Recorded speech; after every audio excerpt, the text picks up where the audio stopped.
Bueno, pues vamos a añadir a la mesa a Irene Montero, diputada de Podemos. ¿Qué tal? Muy buenos días. Muy buenos días. No sé qué le parece ese plan que va a aprobar el Gobierno, si le parece suficiente para dar respuesta a esos aranceles, a esa guerra comercial en la que estamos enfrascados. Estamos estudiando las medidas, pero por lo que sabemos también, por lo que nuestra secretaria general, Yone Belarra, ha hablado con el Gobierno, nos parece que es completamente insuficiente y que estamos yendo, como ella bien explicaba, en chanclas a una guerra comercial global que ya está aquí, que nos ha declarado y que la propia Ursula von der Leyen ha dicho que va a afectar significativamente al precio de la energía, al precio de los medicamentos, al precio de los alimentos, es decir, que va a tener un impacto directo en la vida de los europeos y, como sabemos, pues siempre más, ¿no?, en el sur de Europa.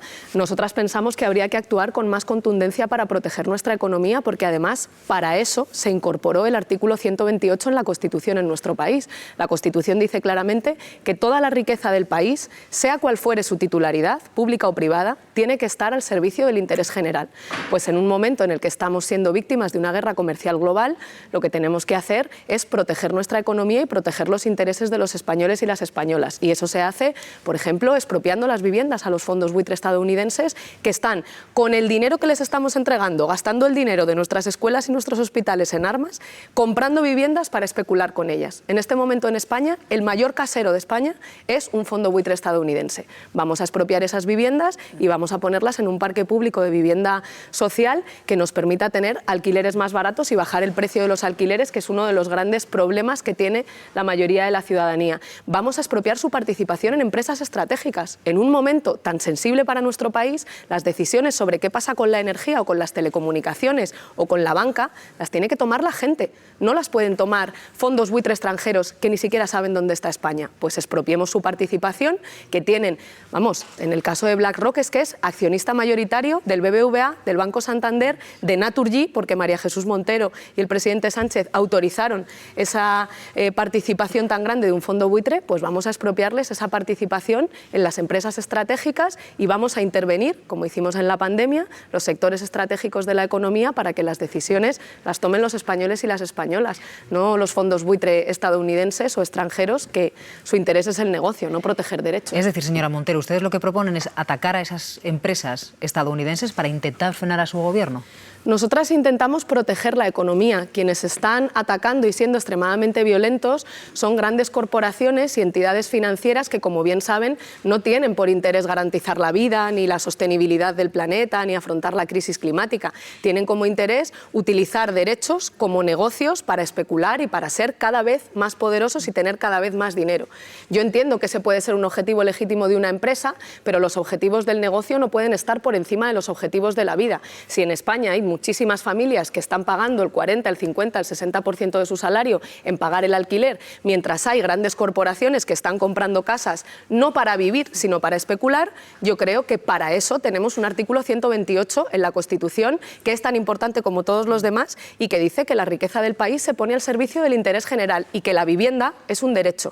Y, por tanto, a quien quiera comprar casas para especular, pues como decía AMLO, ¿no?, los buitres a robar a otro sitio. En nuestro país yo quiero un gobierno que proteja el derecho a la vivienda y que proteja los derechos de la gente. Quienes atacan son ellos. Y lo que tiene que hacer un gobierno es proteger. De los aranceles de Donald Trump, ¿cómo se le puede frenar a la administración de los Estados Unidos si es que a usted le parece que España y la Unión Europea tienen herramientas para poder disuadir a Donald Trump de imponer aranceles? Es una pregunta muy interesante. Nosotras creemos que este es el momento, como le decía, de proteger nuestra economía y eso yo creo que cuando mejor ha funcionado, tenemos la pandemia como ejemplo, ha sido cuando desde lo público hemos intervenido los sectores estratégicos, como por ejemplo cuando pusimos un tope al precio del gas, porque de esa manera lo que hacemos es garantizar que los derechos son eso, derechos antes que negocios. No es que no se pueda hacer negocio, pero cuando hay un derecho mediando, primero derechos y después ya, si queda hueco, que hagan negocio y si no, primero derechos. En todo caso, me parece muy interesante la pregunta que hacía.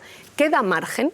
Pues claro, el problema es que las élites europeas son parte del problema y lo llevan siendo muchos años. ¿Qué es lo que está diciendo Donald Trump?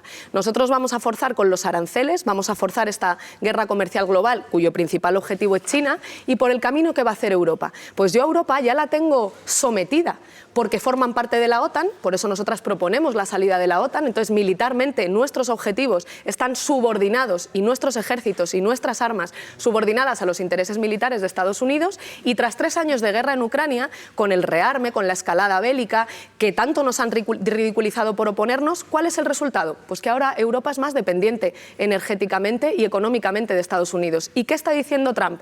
No se preocupen, que ya verán cómo lo que van a hacer, por mucho que tomen medidas en sus consejos de ministros, por mucho que hablen, al final la energía nos la van a tener que comprar a nosotros. Por tanto, claro, las élites europeas, en lugar de hacer un proyecto autónomo, están haciendo una estrategia de rearme y una estrategia de aumento de la dependencia. Es increíble, ¿no?, que nos intenten pasar por autonomía estratégica un rearme que es una petición expresa de Estados Unidos y de la OTAN. Es decir, lo que están haciendo es cada vez generarnos más dependencia y más sumisión a los intereses políticos, económicos y militares de Estados Unidos. Y desde luego por ahí lo que va a pasar es que cada vez las grandes corporaciones y las grandes potencias imperiales tendrán más peso y que Europa será cada vez más una colonia. Yo no quiero ese futuro para nuestros hijos y por eso creo que es muy necesario hacer crecer en España y en Europa las fuerzas de la paz contra el rearme y para que haya más derechos y no menos.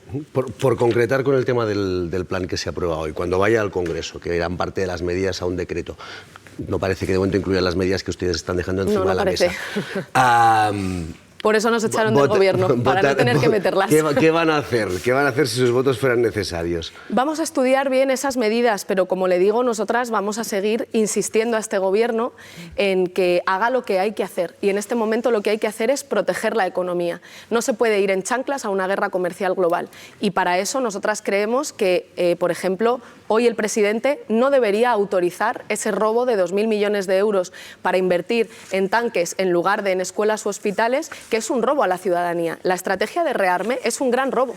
Es un robo a gran escala. Se trata de desposeer de recursos a la gente, quitar ese dinero de la sanidad, de la educación, de las pensiones. Esto es lo que ha dicho Marrute, ¿eh? Quiero que saquen el dinero de las pensiones y de la sanidad para llevarlo a las armas. Y con ese dinero comprar más armas que van a ir a beneficio de la industria militar estadounidense. Nosotras pensamos que para hacer lo que hay que hacer, en este momento habría que abandonar esa estrategia de rearme, salir de la OTAN e intervenir los sectores estratégicos de la economía, como hicimos en la pandemia, para que la gente no pague una pasta por hacer la compra cada semana y por el alquiler y por el precio del gas, y que pueda haber vidas dignas. Esa es la forma de proteger a la gente y también de decirle al mundo que se puede operar política y económicamente con otras reglas y que con esas reglas se funciona mejor.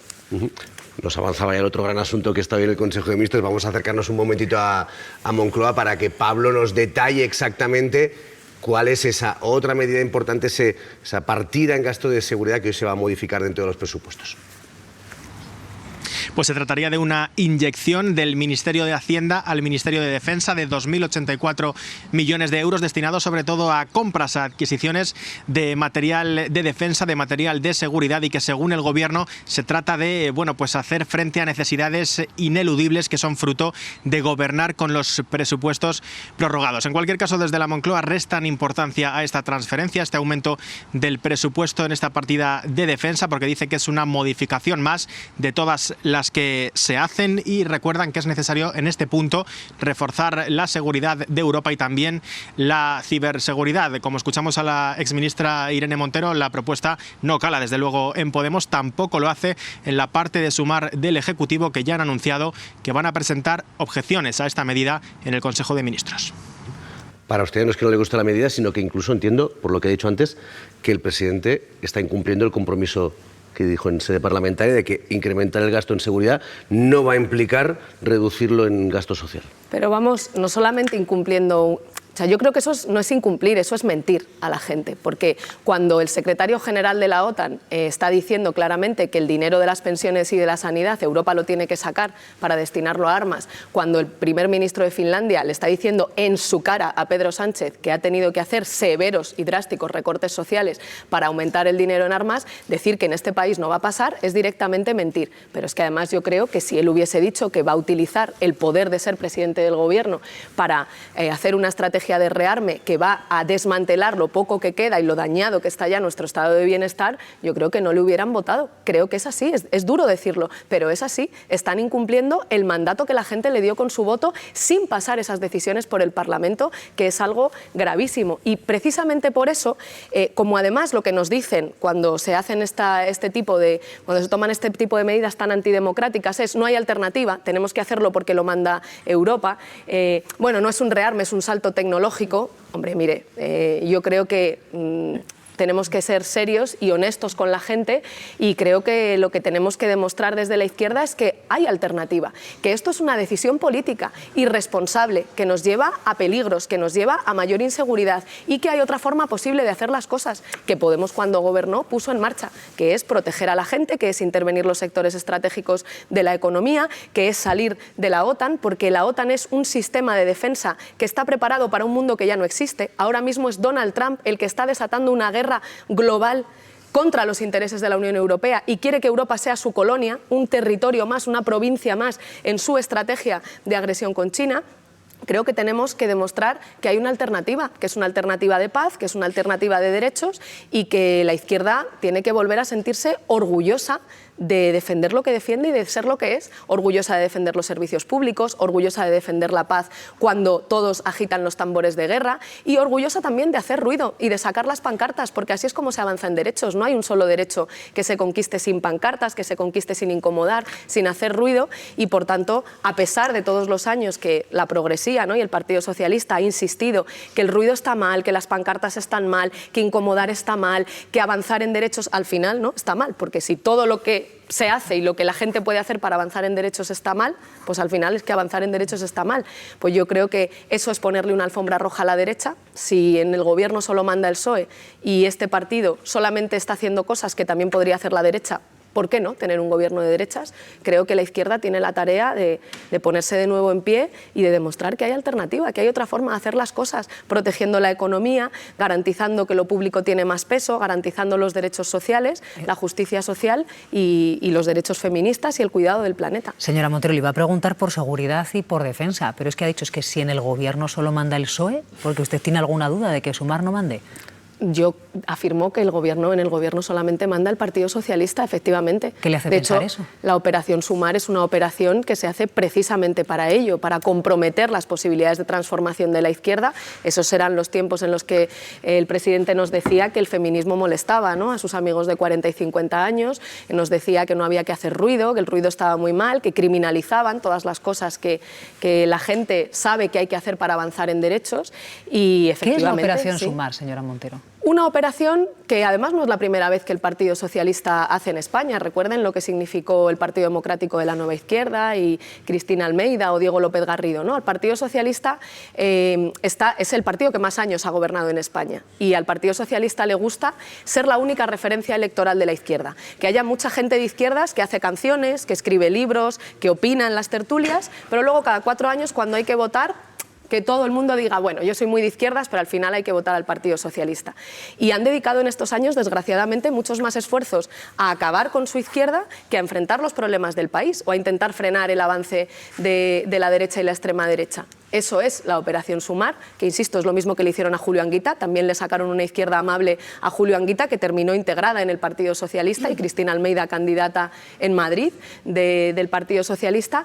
Pero yo creo que ahora, precisamente por eso, es tan relevante y tan auténtica la tarea política que tiene la izquierda, que es demostrar que cuando la izquierda en España está fuerte, pasan cosas buenas para España, aunque el bipartidismo no quiere, aunque el Partido Socialista y el Partido Popular no quieran. Que cuando en España la izquierda está fuerte, hay ley trans, hay ley solo sí es sí, hay intervención del precio de la vivienda y una ley de vivienda que autoriza a intervenir el mercado. Nos faltan muchas cosas por hacer, pero la izquierda en España necesita estar fuerte, porque si la izquierda no está fuerte, la derecha manda aunque no gobierne, y eso es un problema democrático en España. Que volviendo a la operación Sumar, ustedes estuvieron en la operación Sumar, ¿no? Yone Belarra, candidata, si no me equivoco, de Sumar en las últimas elecciones. ¿Se equivocaron? ¿Les engañaron? ¿Cómo hay que entender que en su momento ustedes hicieron esa apuesta? Porque habrían podido ya ir en solitario, ¿no?, como decidieron al cabo de unos meses. Yo creo que eso ahora mismo ya no es relevante. Lo que hay que hacer es mirar al presente y al futuro. Creo que si miramos lo que ha ocurrido en este tiempo, se demuestra que la operación Sumar para lo que ha servido es para que solo mande el Partido Socialista y para comprometer las posibilidades de transformación de la izquierda, y que eso es un problema para España, porque como le decía, cuando la izquierda en España no está fuerte, pues la derecha manda aunque no gobierne, y los sectores reaccionarios atrincherados en el poder judicial o en el poder mediático tienen mucho más poder para condicionar las decisiones de la gente y la vida de nuestro país, incluso aunque la gente vote otra cosa. Y por tanto creo que esa tarea es la que toca en este momento. Y esa es la forma de hacer autocrítica, ¿no?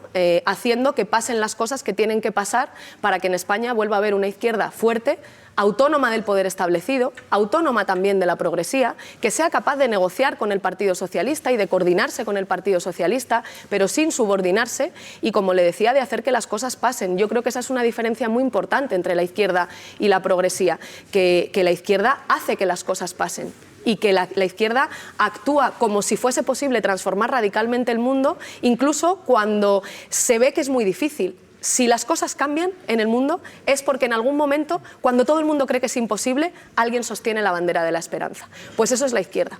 Y yo creo que en los últimos años a la gente de izquierdas se le ha dicho que está mal ser de izquierdas y hacer cosas de izquierdas. Y que lo que hacemos la gente de izquierdas es todo mal. Hacer ruido, incomodar, sacar la pancarta, que es como una cosa, ¿no?, como que se puede ridiculizar. Pues si es que esas son las cosas que sirven para avanzar en derechos. Vamos a poner en pie la izquierda en este país, vamos a hacer que vuelva a ser posible seguir cambiándolo todo y avanzar en derechos, y en este caso con una prioridad muy grande, que es la tarea política más importante ahora, que es defender la paz y contra el rearme, porque defendiendo la paz estamos defendiendo la sanidad, la educación, las pensiones y protegiendo lo común, protegiendo nuestros servicios públicos y protegiendo lo que hace posible la vida. ¿Usted por qué ha aceptado el reto de ser candidata de Podemos a las próximas elecciones generales, que están previstas para dentro de 2 años, señora Montero? Pues porque creo que este es un momento importante para la humanidad. Probablemente las decisiones que se tomen ahora en el mundo condicionen nuestras vidas, las de nuestras familias, las de nuestros hijos e hijas, por décadas. Lo que se está decidiendo no es cualquier cosa. En Europa las élites nos están llevando a una estrategia de rearme que va a condicionar la calidad de la vida en nuestro país, como le digo, en las próximas décadas. Y por tanto no es un momento para mirar para otro lado, es un momento para comprometerse, es un momento para ir a la raíz de las convicciones más profundas. Y como decía yo en el otro día, yo no le quiero dejar esta mierda de mundo a mis hijos. Y a mí me gustaría que mi madre, y bueno, mi padre ya falleció, pero que los abuelos de mis hijos puedan disfrutar de un mundo mejor mientras disfrutan de sus nietos. Y creo que nosotras también nos merecemos un mundo mejor. Entonces, para mí esa convicción es, y creo que para mucha gente en España, es absolutamente profunda. Que necesitamos demostrar que las cosas se pueden hacer de otra manera, que de hecho es urgente hacerlas de otra manera.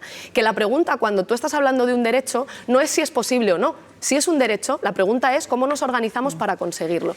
Esos argumentos, traer la paz, garantizar la paz, luchar contra el rearme, hacer que ese dinero que de repente está apareciendo, ¿no? María Jesús Montero lo debía tener allí en el ministerio, debajo de una piedrita, estos 2.000 millones, pues no sabemos dónde estaba, porque nunca había dinero ni para sanidad, ni para políticas feministas, ni para educación, pero oye, cuando es para armas, a María Jesús Montero y a Pedro Sánchez el dinero les aparece debajo de una piedra en el Ministerio de Hacienda. Pues ahora que ha aparecido el dinero, vamos a ponerlo donde hay que ponerlo, en la sanidad, en las pensiones, en las políticas feministas. Yo creo que por eso merece la pena pelear, y que precisamente por eso pues en Podemos nos marcamos una hoja de ruta muy clara, que es hacer crecer las fuerzas de la paz, de la esperanza, del avance en derechos, y que esa fuerza social se traduzca en fuerza electoral en las siguientes elecciones. Señora Montero, pero ustedes no elegían al candidato a las generales por primarias. Y lo haremos, por supuesto. Lo que pero estamos ya está diciendo claro es que qué opina la quien líder del partido. Quien ¿no? quiera ser, hombre, ¿qué sería mejor? Que no lo diga, que no plantee cuál es su propuesta, que no plantee cuál es su hoja de ruta. Yo creo que la honestidad es uno de los valores, y decir las cosas claras y decir lo que pensamos es una de las cosas que permiten cambiar las cosas. Y lo que nosotras pensamos es que en este momento hay que armar un proceso que es mucho más que una candidatura, pero que es también, por supuesto, una candidatura, porque para cambiar las cosas hace falta también poder institucional, además de poder social, y lo que necesitamos es hacer una candidatura de paz, paz, contra el rearme, por el avance en derechos, y eso no se hace de un día para otro. Tenemos que trabajar, necesitamos tiempo, y por eso ahora, que este fin de semana es nuestra Asamblea Ciudadana, invito a todo el mundo, ahora estamos en primarias, precisamente, ya que me preguntaba por ello, votaciones.podemos.info, que todo el mundo que quiera entre y participe. Ahora estamos eligiendo nuestro equipo de dirección y planteamos una hoja de ruta clara. Sí, elegimos un equipo para volver a poner una izquierda de poder y de gobierno en pie, capaz de seguir cambiándolo todo, y tenemos también la idea de construir una candidatura de paz, de esperanza y para el avance en derechos en nuestro país en el tiempo que tengamos hasta que Pedro Sánchez decida convocar las elecciones generales. ¿Podemos se presenta en solitario a las elecciones generales? Queremos que sea una candidatura que vaya más allá de Podemos, lo dijo Ione con muchísima rotundidad. Nosotras siempre pensamos que juntas y con más gente es mejor, y eso implica interpelar y comprometer, facilitar que la gente que cree en los servicios públicos, que cree en el no a la guerra, deje de sentir que es un motivo de vergüenza pensar así, y que vuelva a sentir orgullo de lo que es y ganas de comprometerse políticamente con eso. Esa es la tarea política. Si la tarea política la conseguimos, las alianzas entre partidos o las alianzas electorales, que entiendo que es por donde orientaba más su pregunta, van a caer por su propio peso. Fíjese que desde que anunciaron esto el domingo, pues se ha despertado debate, ¿no?, en todos los partidos, por ejemplo, con los que compartieron Sumar en las últimas elecciones. Vamos a escuchar a Maillo de Izquierda Unida y a Lara Hernández de Sumar.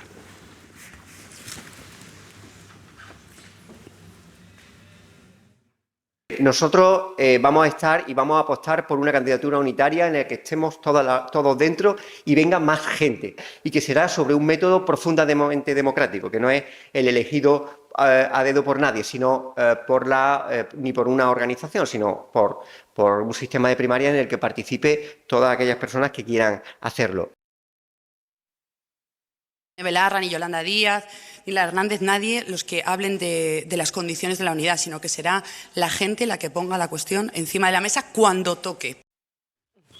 Bueno, ¿cómo afrontan esa relación con Izquierda Unida, con Movimiento Sumar? Porque entiendo que para ustedes lo de Sumar ya es una operación que no repetirán, ¿no? A ver, yo voy a ser muy respetuosa. Sé que en Sumar están en una situación muy complicada, que hay partidos como Más Madrid que quieren presentarse solos a las elecciones, que cada uno tiene una propuesta. Yo voy a ser muy respetuosa.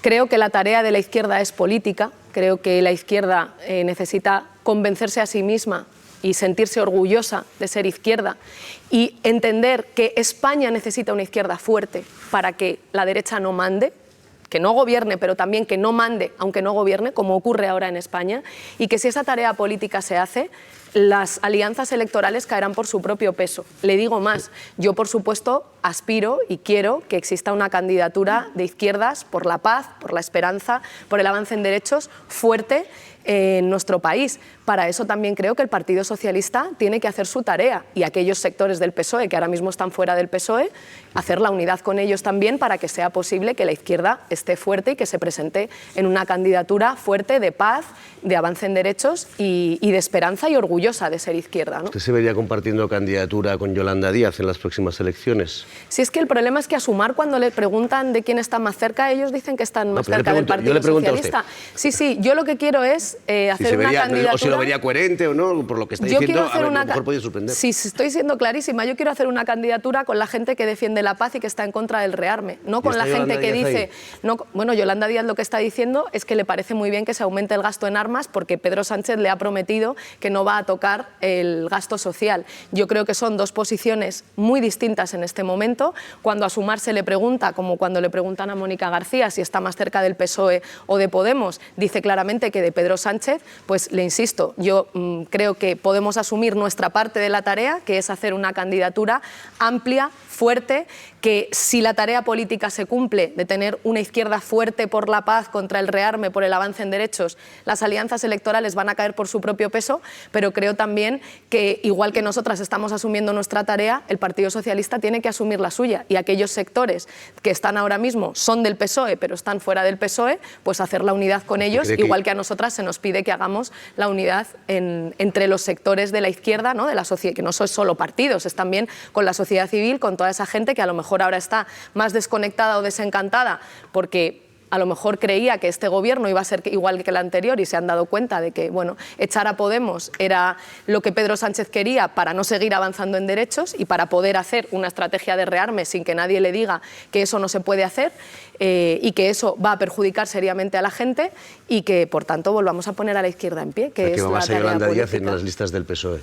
Bueno, eso es una cosa que tendrá que decidir ella. De verdad que yo voy a ser respetuosa, pero sí estoy diciendo políticamente lo que yo creo que está ocurriendo. Creo que ahora mismo hay en España sectores del PSOE que están fuera del PSOE y que el PSOE también tiene la tarea de hacer la unidad y eso no elude nuestra responsabilidad como izquierda, que es hacer crecer las fuerzas de la paz contra el rearme, las fuerzas del feminismo, del antirracismo, del antifascismo.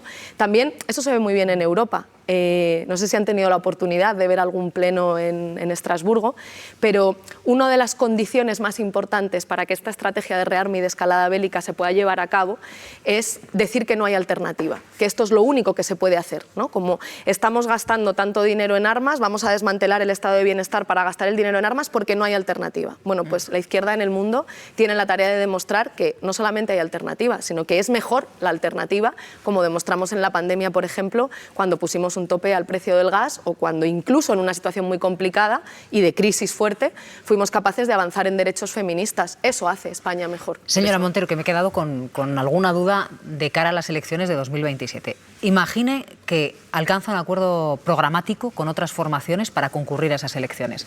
¿Usted sería partidaria de elegir en primarias al candidato que lideraría esa coalición? Siempre primarias. Nosotras siempre hemos apostado y vamos a apostar por las primarias. La cuestión, de todas maneras, como hacía referencia al programa, tiene que ver no solamente con qué programa tenemos, porque el papel lo aguanta todo. Nosotras hemos pactado un programa de gobierno con el Partido Socialista y nunca nadie me ha preguntado a mí, ni creo que me vais a preguntar, si vamos a ir en una misma lista con el Partido Socialista. Es decir, el papel lo aguanta todo y obviamente formaciones diferentes después podemos llegar a acuerdos de gobierno. Pero lo más importante del programa es que se cumpla. Y en este país, desgraciadamente, es muy habitual que el bipartidismo nos ponga programas estupendos encima de la mesa y luego haga exactamente lo contrario de lo que ha dicho. Eso es muy también de la progresía, ¿no? Yo soy republicana, pero apoyo a la monarquía. Yo soy pacifista, pero cuando toca desmantelar el estado de bienestar para meter el dinero en armas, si lo manda von der Leyen y lo manda Trump, yo lo hago acríticamente, aunque sé que eso va a dañar a la gente de mi país. Pues yo defiendo que eso es legítimo, pero que España también necesita otra cosa, que es izquierda, que es gente que dice y hace lo mismo y gente que defiende cosas que el bipartidismo en España no ha estado dispuesto a asumir, como la intervención de sectores estratégicos de la economía, o como la paz en este momento, o como el avance en derechos feministas. Creo que España necesita una izquierda fuerte para avanzar en derechos y para hacer que pasen cosas que, como le decía antes, que sí, pues son cosas que son buenas para España, aunque el bipartidismo no quiera. Por concretar, ¿y si ese candidato que se elige en primarias fuese Yolanda Díaz? ¿Lo respetaría? Yo creo que la tarea primero es política, de verdad. Si la izquierda está Con lo fácil fuerte, que es, señora Montero, decir sí o no. Pero si es que, vamos, creo que más clara no puedo ser. Creo que si la izquierda en España está fuerte, las alianzas electorales van a caer por su propio peso. Y creo que lo importante es que articulemos una izquierda fuerte en España, de poder, de gobierno, autónoma del poder establecido, autónoma del Partido Socialista, que es justo lo contrario de lo que ha significado la Operación Sumar que ha liderado Yolanda Díaz en España. Por tanto, creo que igual que nosotras tenemos la tarea de poner en pie a la izquierda, el Partido Socialista también tiene la tarea de hacer la unidad con aquellos sectores del PSOE que ahora mismo están fuera del PSOE. Creo que estoy siendo muy clara y creo además que lo más importante de todo es que la gente que nos esté viendo entienda que a lo que se enfrenta la izquierda en España es un problema político, que la izquierda tiene que recuperar el orgullo de ser de izquierdas, las banderas ideológicas que nos permiten construir un mundo mejor. No avergonzarse de creer en la solidaridad, en el apoyo mutuo, en los servicios públicos, que es que llevamos muchos años en los que a la izquierda se la ha golpeado sistemáticamente desde la derecha y también desde el PSOE, castigando las formas de lucha que permiten avanzar en derechos. Y que los problemas políticos no se resuelven hablando de la unidad de la izquierda, se resuelven haciendo política. Y si los objetivos políticos se cumplen, entonces seremos capaces de hacer alianzas que, créame, van a caer por su propio peso. Para que me quede claro, cuando usted habla de sectores del PSOE que se encuentran fuera del Partido Socialista, ¿se está refiriendo a Yolanda Díaz? Yo creo que la operación Sumar es una operación que es muy parecida a la del Partido Democrático de la Nueva Izquierda, sí, y en el caso del Partido Democrático de la Nueva Izquierda, que fue esa izquierda amable que le montaron a Julio Anguita en su momento, cuando Julio Anguita tenía altas expectativas electorales, el final de esa operación política que organizó el Partido Socialista fue que terminaron dentro del Partido Socialista o, digamos, en la órbita cultural y política del Partido Socialista. Sí, creo que ¿Esto lo ha comentado con Yolanda Díaz en algún momento? No. ¿Lo han abordado? No. ¿Cuánto tiempo llevan sin mantener una conversación, señora Montero? Pues mucho tiempo y no tengo ningún problema en contestar, pero sí me gustaría decir que cuando intentamos llevar las cosas a las cuestiones personales, pareciera que obviamos que los problemas son políticos. Nosotras tenemos, como Podemos, una relación normalizada con el Gobierno y eso se hace a través de los canales ordinarios, independientemente de con quién hable yo o deje de hablar. Pero normalmente esas preguntas detrás llevan implícita una idea que yo no comparto y por eso, digamos, como lo hago explícito, que es que en realidad esto va de problemas personales, ¿no? Como de gente que no se aguanta. Y en todos los partidos hay gente que no se aguanta. Esa es la realidad, ustedes lo saben bien. En todos los partidos hay mucha gente que se lleva mal, que tiene diferencias, que han sido muy amigas y terminan siendo enemigos profundos. O sea, eso pasa en todos los partidos. Pero si lo que está ocurriendo ahora no se explica porque haya gente que en un momento dado eran amigos o que se llevaban mejor y que ahora se llevan peor o que hay muchos egos. No hay ego en la política, pues claro que hay ego en la política, pero lo que explica lo que está ocurriendo no es ni el ego ni los problemas personales, es que una y otra vez, cada vez que el Partido Socialista ve que hay una izquierda fuerte en el país, dedica muchos esfuerzos a acabar con esa izquierda porque quiere ser la única referencia electoral de la izquierda. Y eso yo creo que es un objetivo legítimo, pero permítannos a quienes somos de izquierdas tener nuestras propias candidaturas electorales o al menos intentarlo. Yo soy consciente de que levantar una candidatura de paz, de esperanza, contra el rearme, por el avance en derechos no es una tarea fácil, pero puede salir bien y si sale bien, eso será bueno para España. Pues vamos justitos de tiempo, ya os advierto, pero preguntas concretas y también le agradeceremos muchísimo respuestas concretas. Venga, Montero. Sabéis que no es mi principal virtud, ya lo siento. Venga, pero hoy seguro que la conseguimos explotar. Adelante. Buenos días, señora Montero. Me parece muy interesante la idea de estar orgullosos de ser de izquierdas, me parece fundamental. Lo que me gusta un poco menos es eso de repartir carnes entre quienes son de izquierdas o quienes son progresía, porque entonces eso implicaría una cosa bastante mala para la izquierda, que la izquierda ahora solamente tiene 3 diputados en el Congreso de los Diputados y un porcentaje de voto del 3%. Yo creo que la izquierda en este país, por fortuna, es más de un 3%. Y cuando se habla de cuestiones como lo que ocurre en Ucrania, como persona de izquierdas orgullosa de ser de izquierdas, yo creo que tú también compartes, que usted también comparte que en 1936 tuvimos una invasión más allá de una guerra civil. Nos invadieron ejércitos, el ejército de Mussolini y el ejército de Hitler, y lo que hizo todo el mundo es darnos la espalda. Básicamente nos dejaron de lado. Dijeron no intervención, no a la guerra, y después lo acabaron pagando los años posteriores y nos dejaron completamente abandonados. ¿Cómo se puede explicar desde la izquierda que nosotros vayamos a cometer el mismo error que las potencias occidentales no intervencionistas cometieron con nosotros en nuestra guerra? Mira, yo creo que en el caso de Ucrania, compararlo con el avance del fascismo en Europa y con lo que representó la guerra civil para ese avance del fascismo, es un ejercicio de hipocresía que me duele. Porque hace 3 años las élites europeas nos dijeron que si nosotros enviábamos más armas a Ucrania, Ucrania ganaría. Que enviando armas, Ucrania ganaría o estaría en una mejor posición negociadora. Y eso ha sido una gran mentira que se sostiene sobre los muertos rusos y ucranianos de miles de jóvenes y millones de personas desplazadas. Entonces, cuidado con las cosas que decimos, porque estas mentiras sobre la guerra de Ucrania se sostienen sobre miles de jóvenes ucranianos y rusos muertos, y quien no ha puesto ni un solo muerto encima de la mesa es quien ha ordenado esta guerra, que es Estados Unidos. Entonces, hace 3 años nos dijeron que enviando armas, y que lo que había que hacer, por tanto, era enviar armas, porque si no, ¿cómo íbamos a defender Guernica? que Ucrania con eso ganaría. Se boicoteó, revise que eso está grabado, que eso está grabado. Pero que nadie tiene la certeza, igual que si nos hubiesen enviado armas a los españoles en el 36, tampoco teníamos la certeza de ganar al fascismo, no teníamos la certeza tampoco. Sin embargo, la simple oportunidad yo creo que merece la pena, ¿no creo? Las élites europeas nos dijeron hace 3 años que si se enviaban armas a Ucrania, Ucrania ganaría. Estados Unidos y Reino Unido boicotearon un acuerdo de paz que se pudo hacer en la primavera del 22, que habría evitado miles de muertos, millones de desplazados y que podría haber permitido, porque Rusia en ese momento estaba dispuesta a aceptar, retirarse de las zonas que ha invadido ilegalmente. 3 años después, enviar armas y la estrategia de rearme y de aumento del gasto militar ha servido para que seamos más dependientes energéticamente de Estados Unidos y para que Ucrania esté en unas peores condiciones para poder defender la paz. De hecho, Ucrania no pinta nada en esa mesa y lo que está ocurriendo es que Rusia y Estados Unidos se están repartiendo Ucrania como si fuese una tarta y las tierras raras para unos y los territorios ilegalmente ocupados para otros. Yo creo que la estrategia de rearme y de escalada bélica, que todo el mundo sabía, cualquier experto militar sabía, que o terminaba en un enfrentamiento directo entre potencias nucleares o en una mesa de negociación con peores condiciones para Ucrania cada vez, creo que eso es lo que realmente ha sido una grave irresponsabilidad. Y creo que lo que habría que haber hecho era dedicar desde el primer momento, así lo dijimos,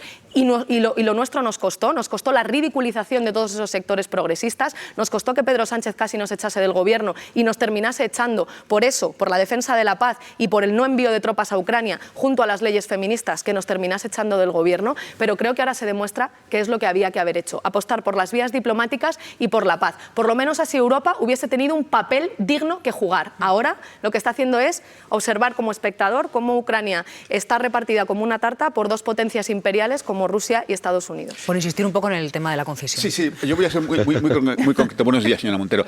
Hay gente que se malicia que el verdadero riesgo para la duración de la legislatura no es Junts ni es Esquerra Republicana, sino Podemos. ¿Qué idea tienen ustedes? ¿En algún momento van a intentar acercar el gobierno de Pedro Sánchez? Yo creo que el principal riesgo para la legislatura es el propio Pedro Sánchez. Creo que cuando tú tienes un gobierno que no gobierna, cuando vives de las rentas de lo que has hecho la legislatura pasada, que además te opusiste a todas y cada una de las medidas que hoy muestras con orgullo, las leyes feministas, la ley de vivienda, el tope al gas, a todas ellas al principio el Partido Socialista se opuso y has echado del gobierno a quien las impulsó. Yo creo que ese es el riesgo, ¿no? Cuando la progresía en un país, y lo hemos visto en Argentina, lo hemos visto en otros lugares, ¿no? Cuando la progresía actúa como guardiana de un sistema que no funciona, eso le abre la puerta a la derecha y a la extrema derecha. Cuando tú tienes un gobierno que no gobierna, que no apuesta por el avance en derechos, sino por hacer seguidismo de lo que dicen las élites europeas o de lo que dicen las élites estadounidenses, cuando estás apostando por una estrategia de escalada bélica y de rearme, al final lo que haces es ponerle una alfombra roja a la derecha y a la extrema derecha, y creo que ese es el mayor riesgo de la legislatura, que el Partido Socialista le está poniendo una alfombra roja a un gobierno de las derechas en España y que quien puede impedirlo es la izquierda estando fuerte. Buenos días, señora. Hola, Montero. buenos días. Es compartido, tanto por su partido como por Sumar Izquierda Unida, que la izquierda debería ir conjuntamente a unas elecciones. De hecho, las últimas elecciones demuestran que separadamente no funciona tan bien como juntos. Siendo cierto que las formas de oposición o el discurso puede ser diferente en los temas básicos, vivienda, reducción de jornada laboral, que no tribute el salario mínimo. Hay muchos temas en los que ustedes tienen un programa muy común, muy compartido. Entonces, si el problema o los obstáculos para llegar a un acuerdo y convivir no es personal, ¿cuál es el obstáculo? Es que yo no lo veo como usted. Yo creo que ahora mismo los sectores que están en el gobierno son los que se parecen programática e ideológicamente entre ellos. Por eso creo que quienes están en el gobierno deberían presentarse juntos a las siguientes elecciones, porque son los que más cerca están programáticamente. Y no lo digo yo. Usted le pregunta a Mónica García, que es ministra de Sumar, y le preguntan ustedes, creo que fue en esta casa, de hecho, ¿de quién está usted más cerca, de Podemos o de Pedro Sánchez? Y dice, yo sin duda de Pedro Sánchez.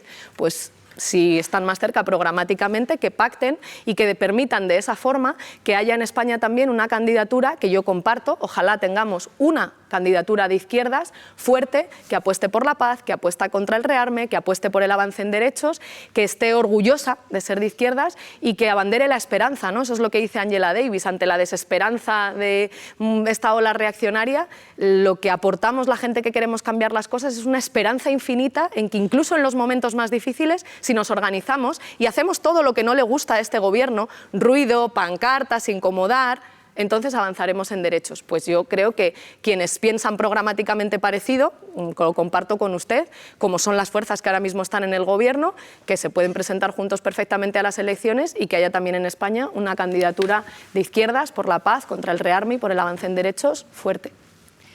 Buenos días. A mí me gustaría preguntarle o pedirle una reflexión sobre el repunte de los discursos radicales, misóginos que se están produciendo, sobre todo en la gente más joven en nuestro país.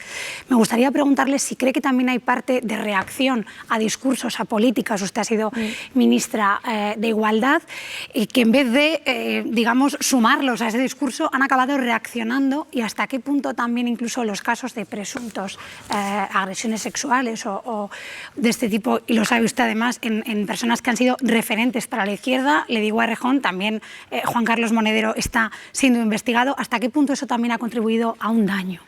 Mire, yo creo que efectivamente siempre que hay un avance en derechos hay una reacción, eso es una verdad histórica. Lo que pasa es que deducir de ello que es mejor no intentar avanzar en derechos para que no venga la reacción, para mí sería una conclusión errónea, ¿no? Creo que no habría que decirle a los trabajadores de la canadiense, oiga, no hagan ustedes una huelga para conseguir la jornada de 8 horas, a ver si la patronal va a empezar a montar grupos paramilitares para asesinar trabajadores, que es lo que ocurrió, ¿no? Lo que ocurría. Yo creo que el avance en derechos no es una opción, es una necesidad, porque a la gente le va la vida en ello, y por tanto lo que hay que asumir es que cuando realmente estás avanzando en derechos hay una reacción, y precisamente por eso me parece tan importante que desde la izquierda no hagamos antipolítica y no criminalicemos el ruido, el incomodar, el avance, todas las cosas que permiten avanzar en derechos, porque cuando tú empiezas a cuestionar los mecanismos que la gente tiene para avanzar en derechos, al final lo que haces es decirle a la gente de izquierdas que lo que tiene que hacer es estar en silencio, y si la gente de izquierdas y la gente feminista y la gente antirracista está en silencio, le dejamos todo el campo libre a la derecha y a la extrema derecha. Diré más, es verdad que es muy difícil asumir, especialmente cuando te viene de frente o cuando te ataca directamente, asumir la reacción, pero no hay una alternativa entre avanzar en derechos y que venga una reacción o que las cosas estén cómodamente felices. La realidad es más incómoda aún que la reacción machista o la reacción fascista. La realidad es que 1 de cada 2 mujeres, al menos en España, ha sufrido algún tipo de violencia sexual a lo largo de toda su vida. La realidad es que nos siguen asesinando. La realidad es que en este momento sigue habiendo una justicia patriarcal que revictimiza a las mujeres, que está siendo utilizada para hacer una guerra abierta contra el derecho a la libertad sexual. Entonces, es verdad, si hay avance en derechos va a haber reacción, pero la alternativa no puede ser quedarse en silencio o mirar para otro lado, porque eso implica legitimar una realidad que ya es infinitamente más incómoda que cualquier reacción fascista para la inmensa mayoría de las mujeres. Y digo más, si tú eres una ciudadana o un ciudadano normal, puedes decidir lo que hacer, pero cuando tú has asumido ser representante pública, tú tienes que estar ahí para dar la cara y para ponerte en primera línea. Así al menos entiendo yo las cosas, porque la confianza la gente nos la da para que nos pongamos en primera línea y para que asumamos la tarea de hacer que las cosas pasen junto a esa gente, pero con más responsabilidad, porque para eso les estamos pidiendo que nos elijan. Hablaba usted de si vemos las intervenciones en el Parlamento de Estrasburgo. Yo vi su intervención sobre Gaza y me gustaría saber cómo justifica usted la pasividad del Parlamento Europeo ante un genocidio que Israel está perpetrando en directo contra Palestina y que estamos viendo todos. Te agradezco lo primero mucho, Silvia, que digas la palabra genocidio y que hables de genocidio, porque es lo que está ocurriendo, pero en este país el Partido Socialista y el presidente Sánchez han pedido muchas veces que no se hable de genocidio y que se hable de guerra. Y creo que es muy valiente que tú lo hagas en la televisión pública diciendo genocidio. Y me parece que lo que está pasando en las instituciones europeas no es pasividad, ojalá lo fuera, es complicidad, que es lo que le dije a la alta representante, a Kaja Kallas, en esa intervención. Lo que hay es complicidad con el genocidio. La alta representante se ha ido a Israel unos pocos días después del cese unilateral del alto el fuego por parte de Israel, cuando están asesinando a personal paramédico debidamente identificado que va a salvar vidas, bombardeando una panadería, matando a niños y a niñas inocentes, a civiles. Es una auténtica masacre, es un genocidio perpetrado por un Estado sionista y terrorista, y lo que hay por parte de las instituciones europeas es absoluta complicidad. Este genocidio no se podría estar llevando a cabo si no hay un apoyo económico, político y militar por parte de Europa. Y por eso me avergüenza que este gobierno diga que es indignante la catástrofe humanitaria, como hacía ayer el señor Álvarez, mientras nuestros puertos y aeropuertos, siendo Algeciras uno de los principales, son rutas clave para que a Israel le lleguen las armas con las que asesina. Yo creo que es urgente que España y que Europa, pero estamos en España, tome medidas y que cesen ya esa estrategia de complicidad con el genocidio y que retiren la posibilidad de que los barcos que van cargados con material militar a Israel puedan parar en puertos y aeropuertos españoles, que no dependa de que el movimiento de solidaridad con Palestina saque la información a la luz y que hagan un embargo total de armas y que rompan relaciones de una vez con un Estado terrorista y genocida como es el Estado de Israel. Señora Montero, gracias por habernos acompañado esta mañana en La Hora. Vamos a...